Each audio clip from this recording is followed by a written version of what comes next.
Hey Spuddies, Potato McWhiskey here, and welcome to Let's Play Civilization 6 as China in our Emperor Tutorial Tourism series. So, we have a technology we want to choose. We just picked up radio. We pretty much want to rush straight for computing, and pretty nicely, we're only 2 technologies away. After computing, we have a couple of nice little decisions, but pretty much once we reach computing and social media, we're basically done with the tech tree and don't have to do anything else. We're going to get another great writer. We are going to send this builder out on the magical journey of building more seaside resorts. So I think we have enough builders. Let's go ahead and get the amphitheater. You're going to escape on foot. He did manage to escape without getting caught, which is really, really nice. We're going to place a seaside resort down here because pretty much we want to fill as much of our coastline as possible with the wonderful, wonderful seaside resorts. Now, it's time to double check that we are trading with everyone. We're trading with you. We're trading with you. We're trading with you. We're trading with you. We're trading with you. We're trading with you. And we're trading with you. Excellent. I will trade with Gandhi just to double check and make sure. We'll go ahead and place a seaside resort right there. And we are going to create another great work of music. And you're heading down to this right there, because that will be available in a moment. You're going to extract this artifact. That's a broadsheet. Soon, we should maybe have enough to theme a museum. We will have to double check here.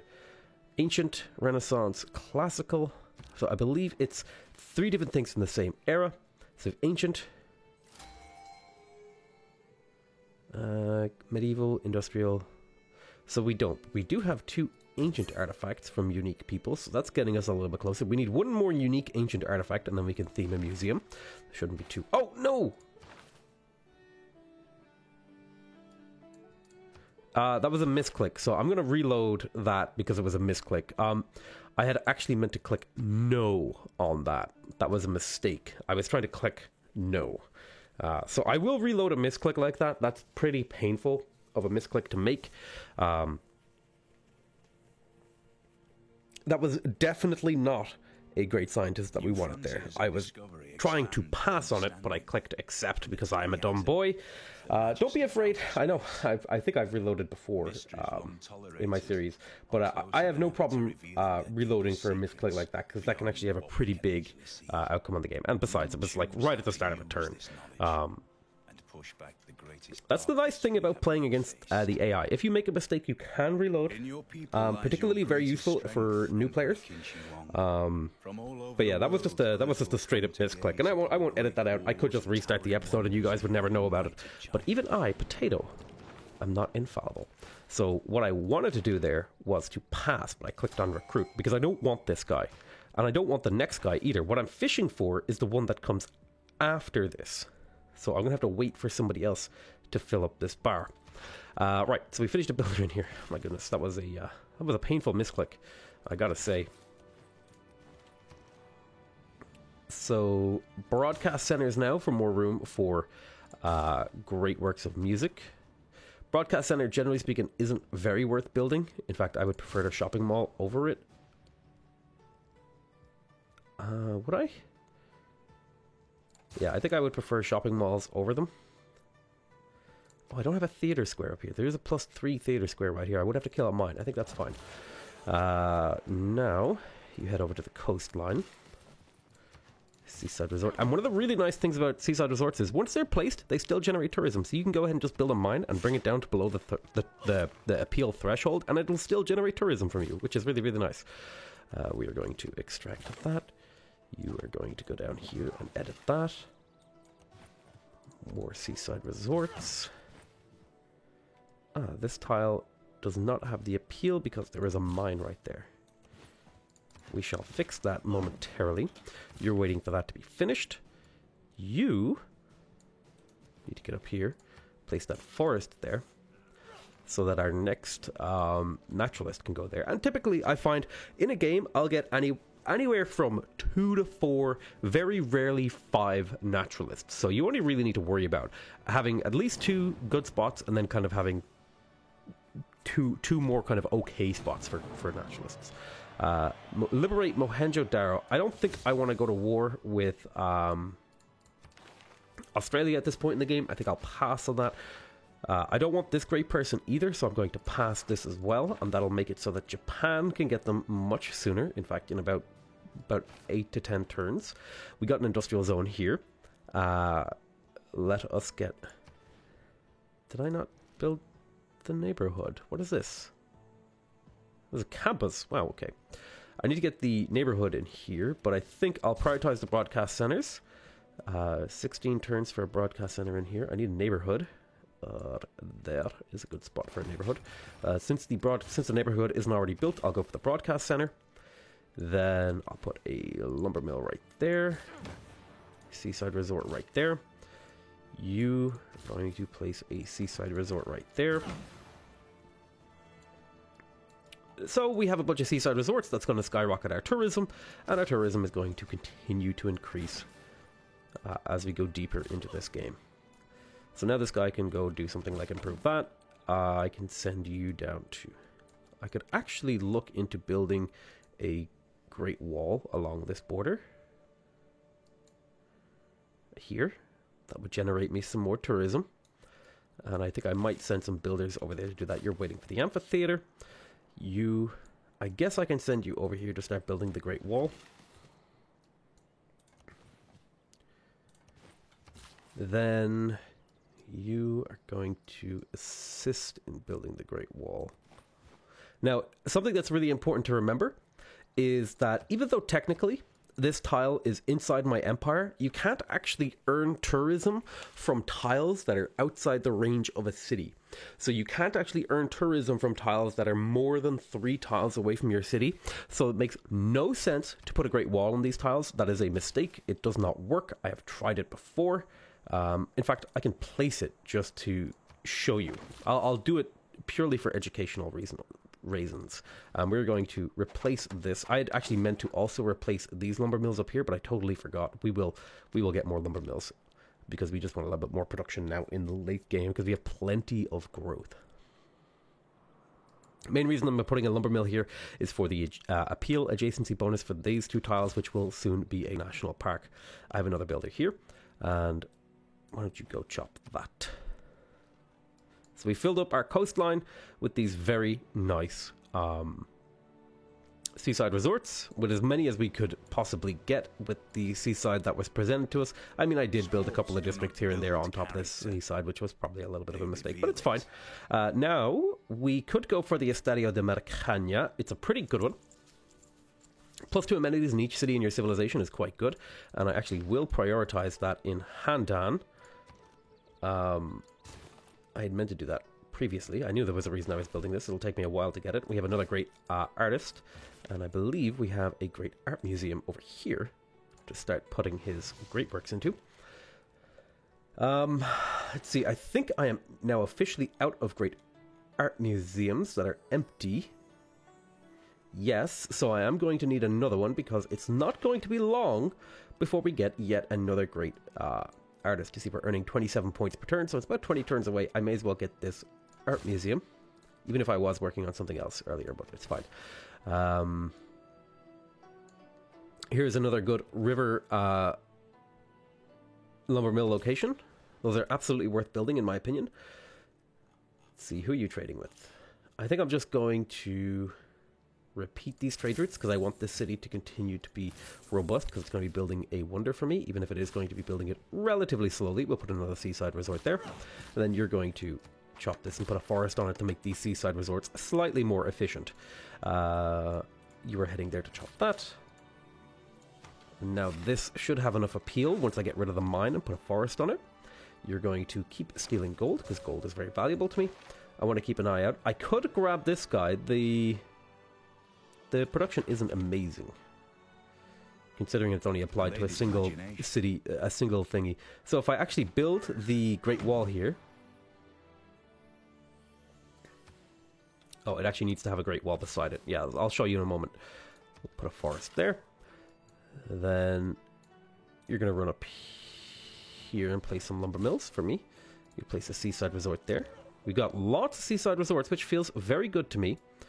I might want to put a holy site in this city at some point, but we're getting very close to actually winning the game, where I would say we are less than 20... I'd say we're definitely less than 50, potentially less than 20 turns away from winning the game.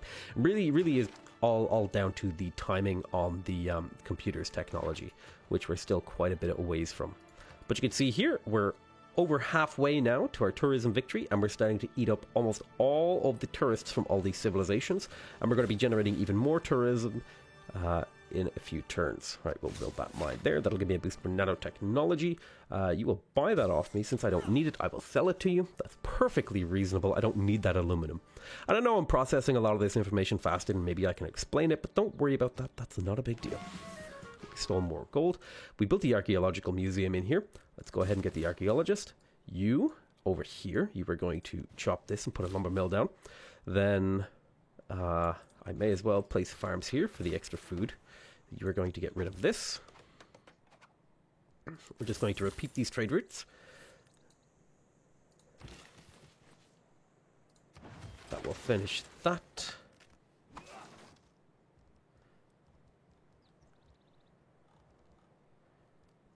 Can't build the Sydney Opera House in a reasonable amount of time.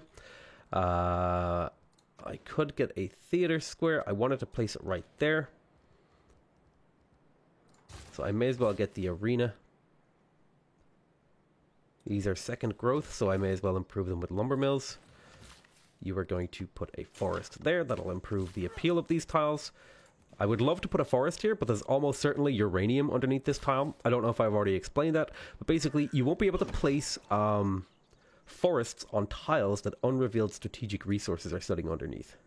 Cat burglar is fine. It's not a very good one, but we don't need very good ones. So now if I place this here, from what I remember, this shouldn't work, right? Generating +1. Oh, what? Wait, it is working? But it's out of range of my city. Huh. Maybe we'll double check that next turn. I think it might be saying that it's working, but it's actually not working. Disguise is pretty useful. We will put at least a lumber mill. We will fix that. No, Your Honor. Another great work. We're up to 700. I would say about 1,000 base tourism is a really good number to try to hit. We'll chop this. We'll go to the next turn.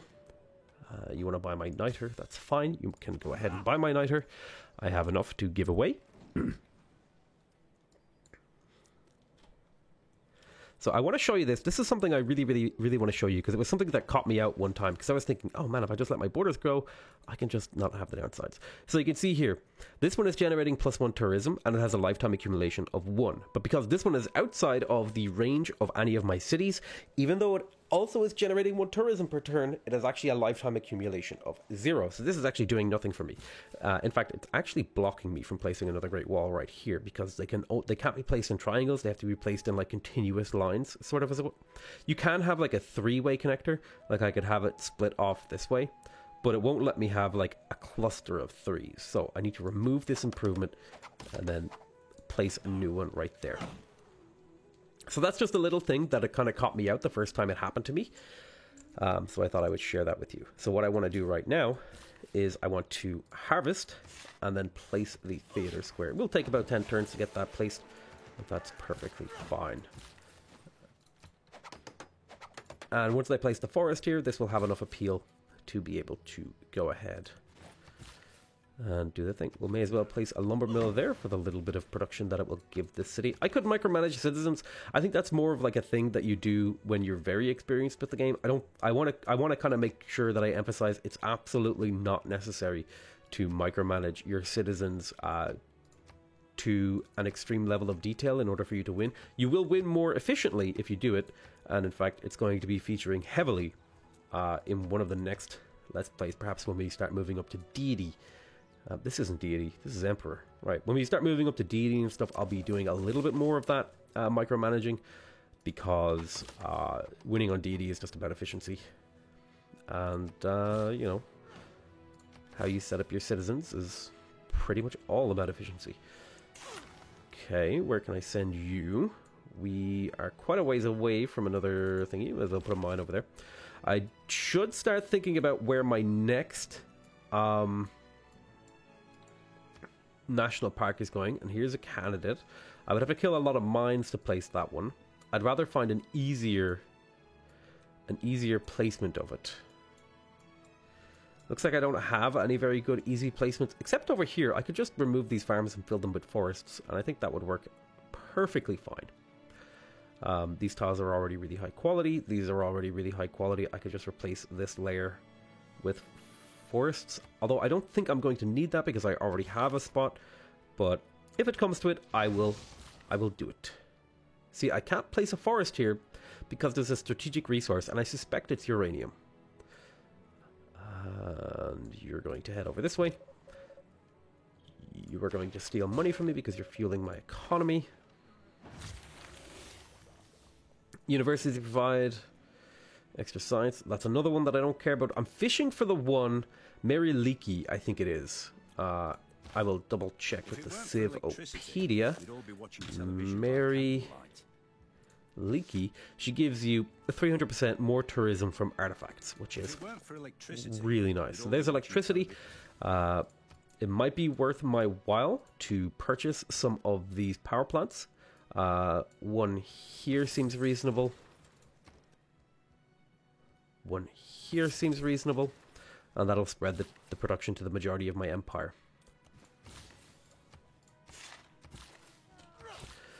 And I'm going to keep an eye out for any open tiles that are unimproved. May as well go down here and fix that forest up. You're going to chop this. Place a great wall there. I'll put a great wall here next turn. We'll place a forest. And now we should be able to place the seaside resort next turn. Let's go get that fish. Put a mine up there. This has the potential to be a seaside or a national park, but it's got kind of negative appeal, so I don't think I'll bother. Let's go ahead and start grabbing some of these coastal resources. I haven't got them, so I may as well at this point. Looks like Australia decided to settle over here. Looks like we're starting to lose our alliances again, so that's something we need to re-up, because a lot of the power from our trade routes is coming from having those alliances locked in with those civic policy cards that gives us a benefit for trade routes with our allies. That's something we need to keep in mind. So this particular great person, I'm also not interested in. I'm quite happy to let someone else take it.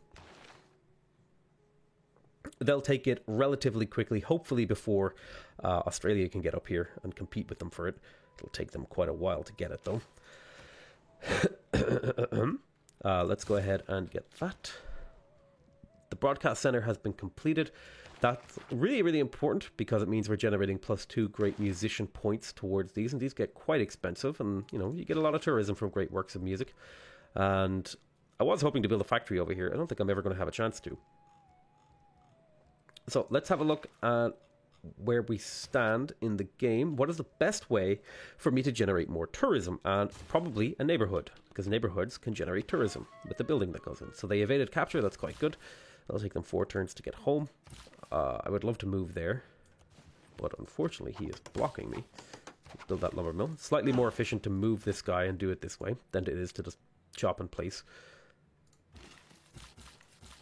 There's another lumber mill for Paris, which will provide it with another little bit of production. We'll go ahead and build a mine there. I think I under-invested into builders in this game. I still need to optimize my play in a lot of ways, because I can reliably beat Deity, but it's not like I'm amazingly exceptional at it. I actually really like how the Great Wall kind of connects with mountains. It's something that's really satisfying to me. But you can see here, this is just generating another little bit of extra tourism for us. It's not a huge amount, but it's tourism we wouldn't otherwise be getting, and every little chunk of tourism matters, right? Because we just need to generate as many of these as possible, and we're up to 75% of the way. We don't even have social media, nor do we have computers, and once we have both of these, we will win very, very quickly. In fact, we might even win this episode if I play quickly enough, and so I might try to speed up and play very, very quickly just to try to show you guys the end of the game here.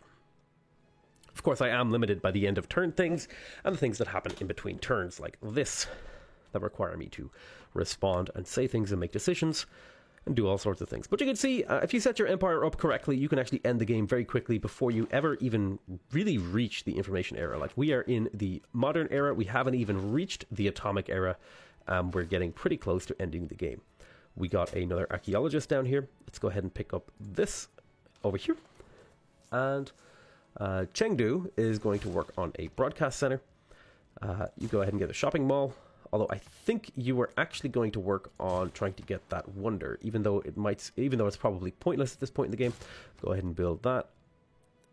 And the amphitheater, I'm going to get a Qin Shi Huang because I already have a barbarian artifact. Is that an ancient era? I think it might be. Yes, so I should be able to theme this museum, which is really, really nice. Forest here. Extract. Lumber mill. And I guess a few farms in here wouldn't go amiss. Like, it wouldn't be the worst thing I ever did.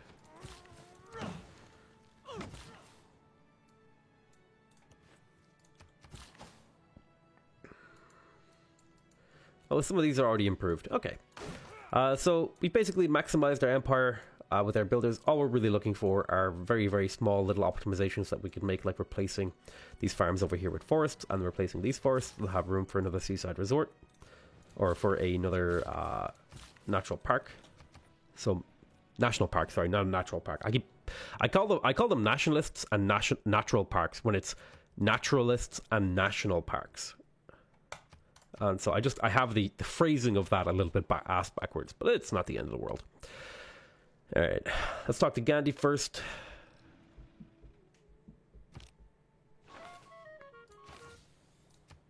Okay, alliance, military, make deal more equitable. He'll take 2 gold per turn, that's fine.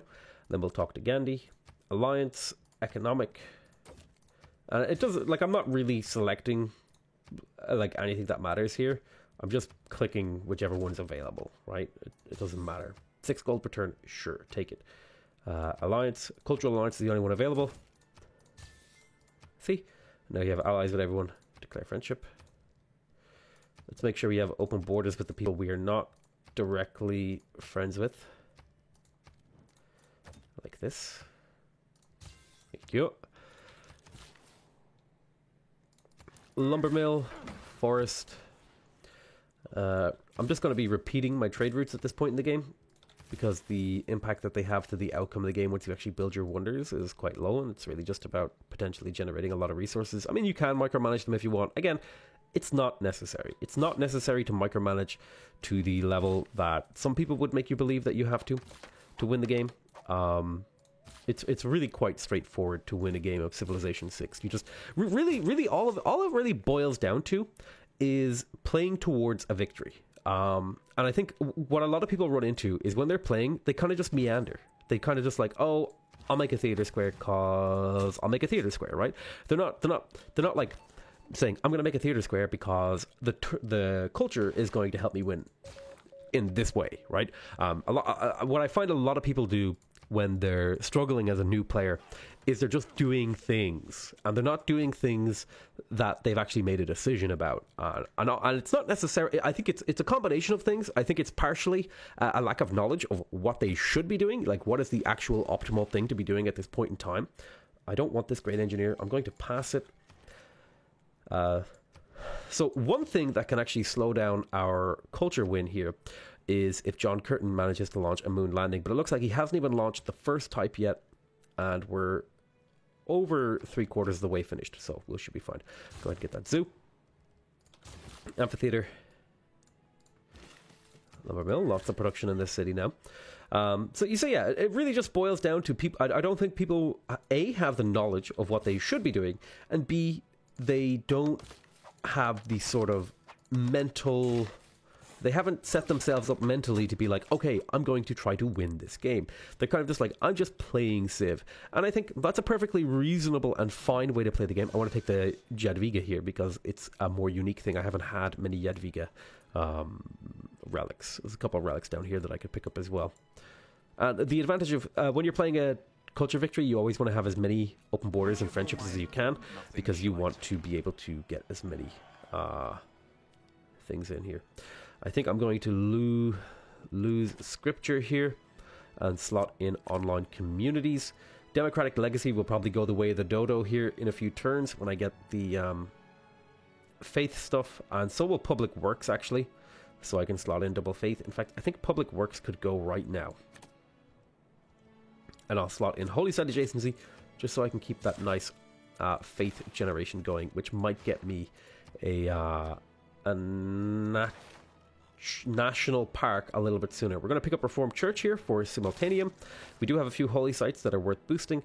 Let's see, double check our situation on great artists. We're a few turns away from great artists. Do we have a art museum that is empty?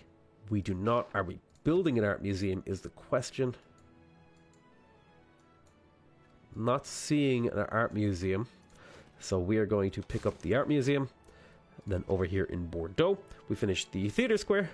Let's keep opening up options. And I haven't even built stuff like shopping malls and stuff like that, right? You know, I'm not exactly steaming ahead and winning in the most efficient, perfect way. And like the potential culture that I could be generating, I'm not even near my maximum, right? About 1,000 is, I would say, about average.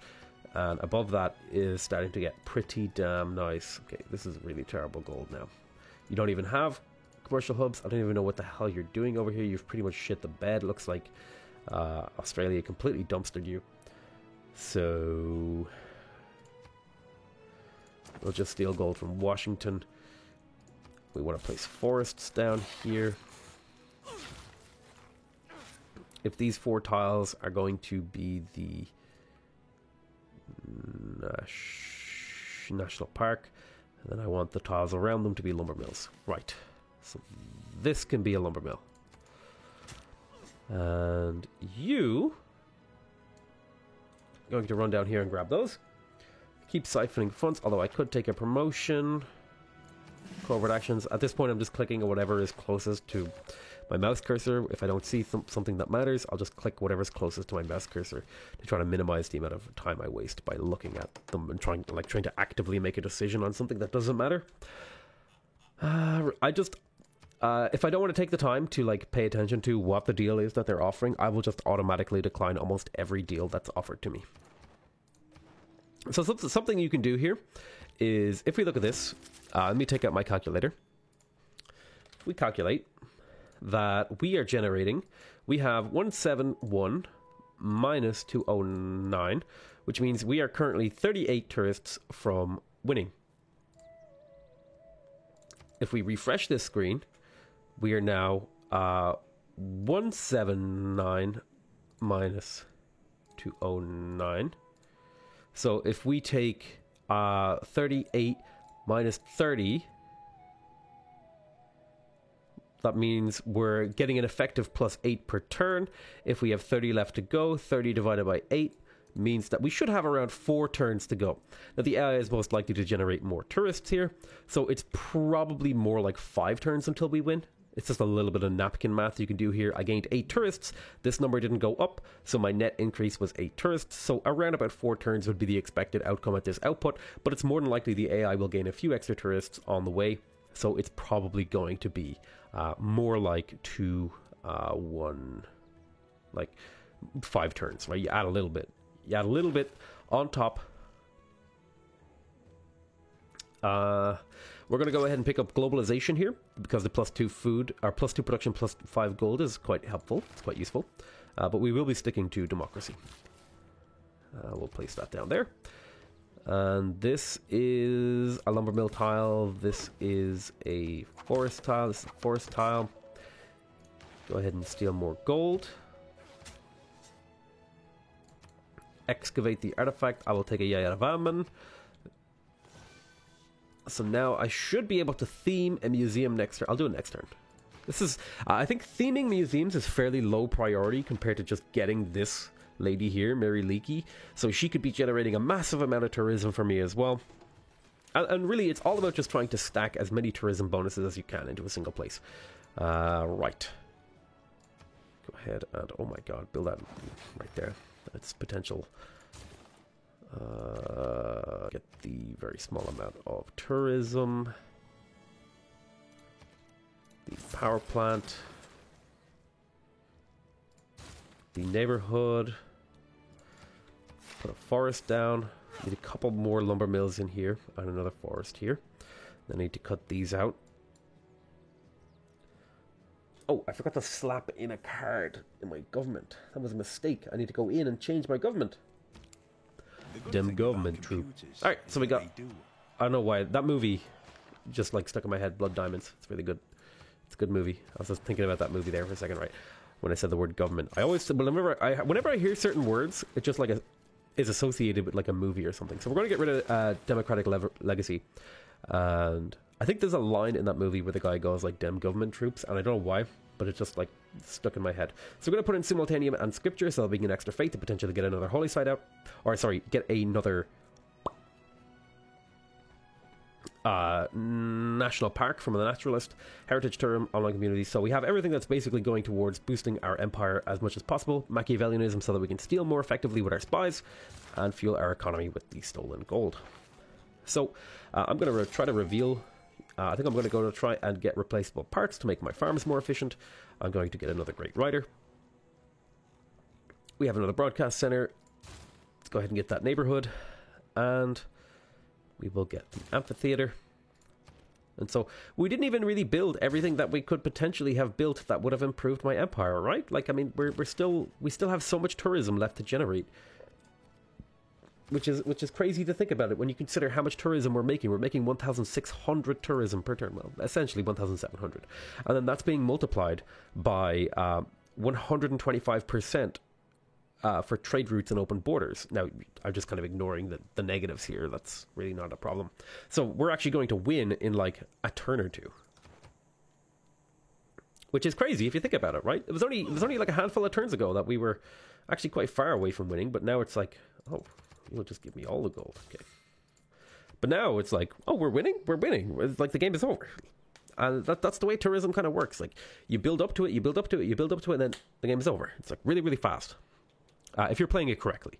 I find a lot of people who I watch and a lot of people who I hear talk about it, they tend to have a problem where their tourism games drag. And I feel like if your tourism game is dragging, you're messing up, basically. Build that neighborhood. Do I already have the neighborhood in here? One way to check is to go in here. I don't have a neighborhood in here. Really, most of these decisions are inconsequential because the game is ending, so I'm just going to build like whatever the first thing I see is to try to get the game to end a little bit quicker. This is another trick to try and help prevent fatigue, because a lot of these decisions literally don't matter to the outcome of the game. So I just look for the very first thing I see and I click on it. That looks almost right. Like you'll steal money. That's fine. Right? And there we go. We win. Easy peasy. So, some tips about the late game is that I recommend when you feel like you have your victory conditions secured, don't waste your time making optimal decisions. Just get through the turns. Just click whatever click whatever makes the pop-up go away, basically. Do still try to be efficient because it kind of matters, but really, what really matters is probably the first 100 to 125 turns. Those are really what decide how efficiently you're going to win. The last 100 to 125 turns, not quite as important, which is something I'd like to see changed, and it is something that they do plan on changing in the Gathering Storm expansion, with the whole late game musicians doing world tours and stuff like that, which is pretty cool. I like it. So we achieved the rank of just below Charles de Gaulle and above Ivan the Terrible. Actually, I wonder... Dan Quayle, Mary Tudor. Let's see. Culture per turn. We have... Okay, my brain has... Alright, give me a moment here. Gather my thoughts. Right, so we have... This is what your graphs are going to look like if you're playing correctly. It'll start out, you're basically on par or behind the AI when you're playing on a higher difficulty. On Deity, the AI would probably be up like here, and I would outstrip them around here-ish. And you can see we're just getting an exponential amount of tourism per turn, and pretty much all of my stuff will look like that for anything that's reasonable, with the exception anything I'm focusing on.